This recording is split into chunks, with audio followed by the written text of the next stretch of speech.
Bye, Anonymous. Hey guys, this is random. Doesn't really have anything to do with much of what you guys have been talking about lately, but maybe it does. I don't know. But AZ's Floette. No one has really talked about the fact that AZ's Floette's unique and the color scheme is scarlet and violet, but yet it never connected to scarlet and violet. But was it a paradox of Floette? Anyways, bye. Yeah, I love this so much. I love the ending. I love this. I love this. Anyways, bye. I love this so much. This is something that I've talked about. I feel like I talked about this a lot last year. We've talked about this, I think, on the show. Yeah, I think. But it was a long time ago. It was a long time ago. I could forgive them for not having. Oh yeah, no blame. I was just saying this is like a big thing that people talk about. So like that's you know. But I don't think people have talked about it recently. You know, people people. You know, I think it's worth bringing back up because absolutely. AZ's Floette is a special Floette that we don't really have a lot of information about. It has a different form. It's got different stats. It's got it's got some unique moves, and it was never accessible to players in X and Y, even though it's in the code of X and Y, and I think it's. Yeah, we see it. We see it in the game. It's in the code of Sun and Moon as well. Like they kept it in the code, and it's also still in the code of Pokemon Home. We could do a whole episode on this. I did like at least 3, maybe 4 huge tweets on this like a couple months back. You did this recently?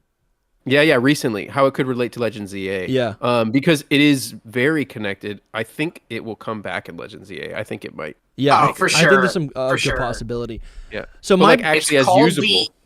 It's called the Eternal Flower Floette too. Yes. And now Eternal Flower is too long for like the naming scheme of the game. It's more than 12 letters. And so you're suggesting Eternal Flower Floette is like the paradox name? That's like you know, you've got Walking Wake, Raging Bolt, Iron Crown, Eternal Flower.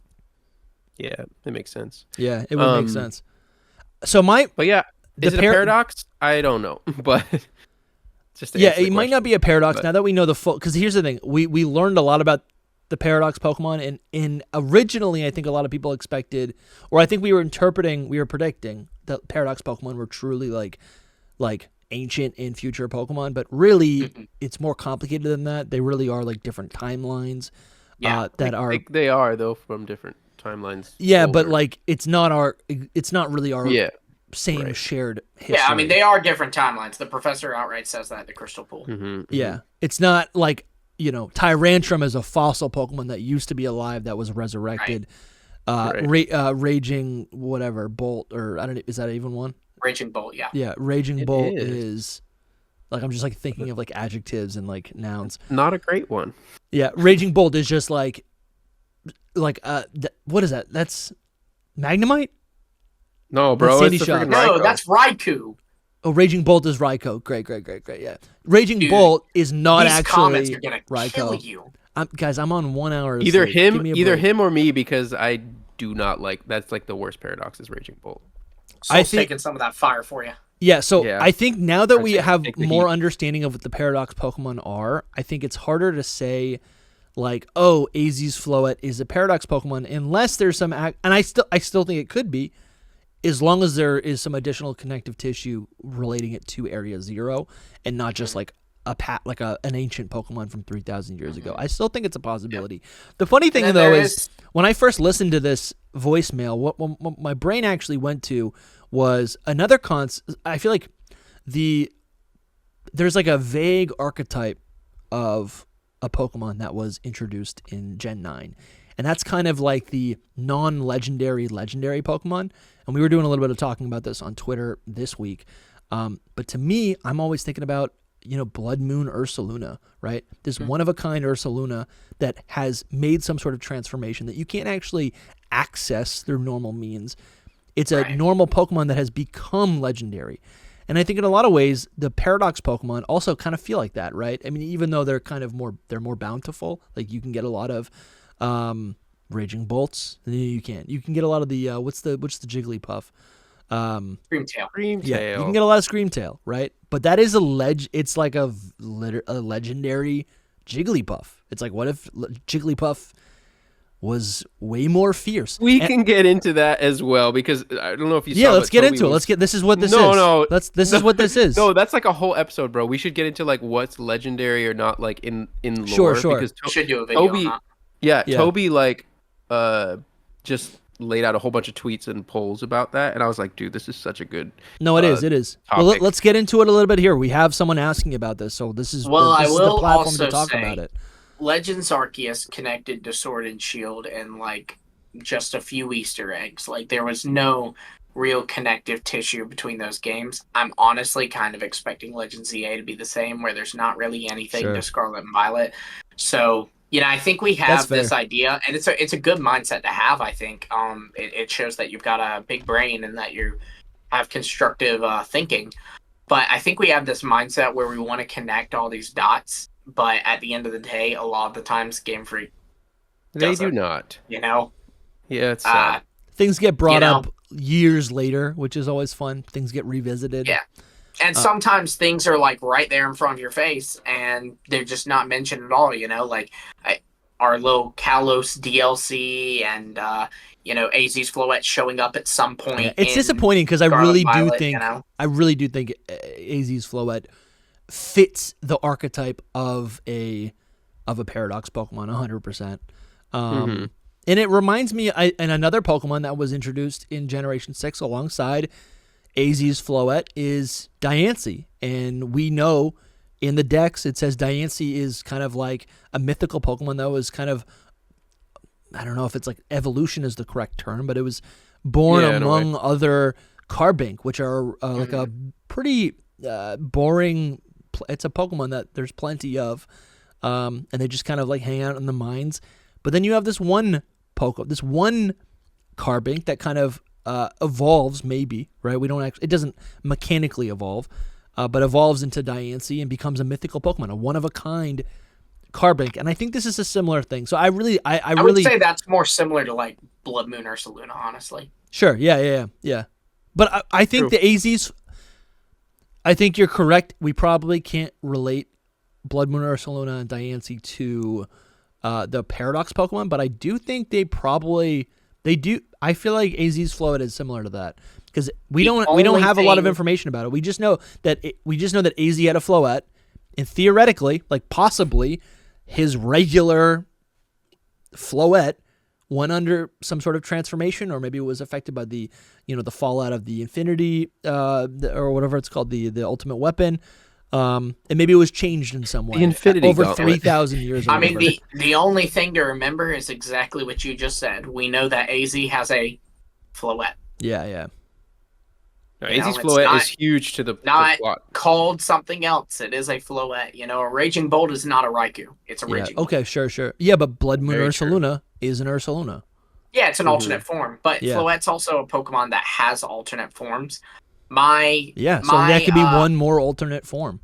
And it does have increased stats. Honestly, it's a flower that used to exist, that there used to be other Floettes had this, but now that plant has died out. And so naturally, Floette is also going to die out, Like I said, I could go into a lot of detail about it because there's a lot. Because there's red flower Flabébé, white flower Flabébé, blue flower Flabébé, eternal flower Flabébé. Yeah, but I'm pulling up images right now. The only thing I would Flabébé for all of them. It was Floette. Flabébé, but yes, the only thing I would say is that let me confirm this. Eternabeam. Yeah, so regular Floette, no matter what the flower is, has like its body is the same with its green tail. Right, it's got green whiskers or whatever, and then the eternal flower one, the flower's different, but it's got this like shiny, it's got this like shiny color to it where it's all blue. I would say that's a result of the flower clearly being a powerful flower, because it also gets a new move and has better stats. So, and like a lot of people say it can't evolve, I would counter that argument by saying that we cannot evolve it. You know what I mean? Like we cannot breed a Lugia. But if you look at the anime, you see a baby Lugia. And then also I don't know if y'all are familiar with how nature works, but they have to be reproducing, Not necessarily. I mean, is it a donkey that can't reproduce? Or is it a mule? What? I have not heard this. I haven't heard that either, but that's there crazy. are if I animals. knew. What I'm Okay, saying a is that there better are example. animals that don't breed. A better example, we know that Manaphy can breed. We've seen a Manaphy egg. We have hatched a Manaphy egg. But when you try to breed it, it'll hatch into a Fion. Yeah. So that's the way I see Pokemon like this, is that their Floette, Eternal Flower Floette can evolve. And there are Eternal Flower Flabebe, or at least were Eternal Flower Flabebe, but you cannot evolve it. It's also like how I explain, looking at the Hisui Pokemon, Stantler used to be able to evolve. It can't anymore. Yeah. I like that. And honestly, that works with most of that is how I look at the entire Pokemon universe. I'm like, every single Pokemon has the potential to evolve. That doesn't mean they all will evolve into any sort of thing. But I think there's always a in-universe potential where we just haven't discovered the correct evolutionary method. But there's also the there's like the kind of the meta version where it's like taking the perspective of the creators of Pokemon, Game Freak. They just maybe haven't invented a possible way for a Pokemon to evolve. And I think similarly, we also just don't know. I think I love this call, the fact that, and I love the theory that Eternal Flower Floette could potentially be a Paradox Pokemon. I do love that so much. Oh yeah, there's a lot there. It's just a question of if Game Freak will connect these two games. Because if they don't want Legends of to connect with Scarlet and Violet, then that's it. Yeah, I would say more that it's about them connecting it to X and Y than Scarlet and Violet. Like the whole Paradox thing, I don't know, but them connecting AZ's Floette to X and Y, AZ's Floette to Legend ZA. Yeah, I think that's also true, because in a way it's a retcon, right? So it's do they want to do that retcon? And I think they like to leave things just kind of like open, Oh, absolutely they do. We still don't know what Diglett looks like. Yeah, true. Or I know the Ruinous Quartet. I'm like, are we gonna learn more about those? That'd be kind of nice. No. One more time, 617-575-2631. Leave us a voicemail. Send us your theories, questions, hot takes, headcanons, discoveries, anything else that's burning on the inside of your brain. And you might end up on the show. Send us a voicemail. And also maybe go see a doctor about a possible stroke if your brain is burning. Some crazy sounds in your head.